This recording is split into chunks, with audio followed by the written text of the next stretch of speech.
आइए दोस्तों ये वीडियो देखते हैं कैसे बच्चे ने 500 का स्कैम कर डाला। चलिए दोस्तों वीडियो देखते हैं, मजा आने वाला है। 5 झूठ बोलो 20,000 रुपए ले जाओ। 5 झूठ बोलो 20,000 रुपए ले जाओ। क्या ये सच बात है छोटू? हाँ भाई ये बिल्कुल सच बात है। ठीक है छोटू, हम झूठ बोलेंगे, बताओ क्या बोलना है। बस आपको 5 झूठ बोलने हैं और अगर आपने 5 झूठ बोल दिए तो मैं आपको 20,000 रुपए दूंगा। अच्छा हाँ लेकिन मेरी एक शर्त है, अगर आपने एक भी सच बोला तो आपको मुझे देने पड़ेंगे 500 रुपए।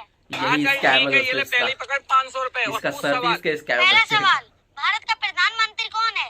भारत का प्रधानमंत्री तो ये है। चलिए भाई झूठ बोला दूसरा है। सवाल, सलमान खान की कितनी बीवी हैं? अरे सलमान खान की तो 10 बीवियां हैं। चलिए 2 हो गया। तीसरा सवाल, चांद पर सबसे पहले कौन गया था? अरे चांद पे सबसे पहले मैं गया था। चलो भाई लगता है 20,000 लेके 3 तो जाओगे। हो गया। चलो तुम्हारे 4 सवाल हो गए, एक बचा है बस। अरे 4 कहाँ, अभी तो 3 ही हुए हैं। आपने सच बोल दिया, 500 मेरे हो गए। गया भाई स्कैम हो गया। कैसे हो गया?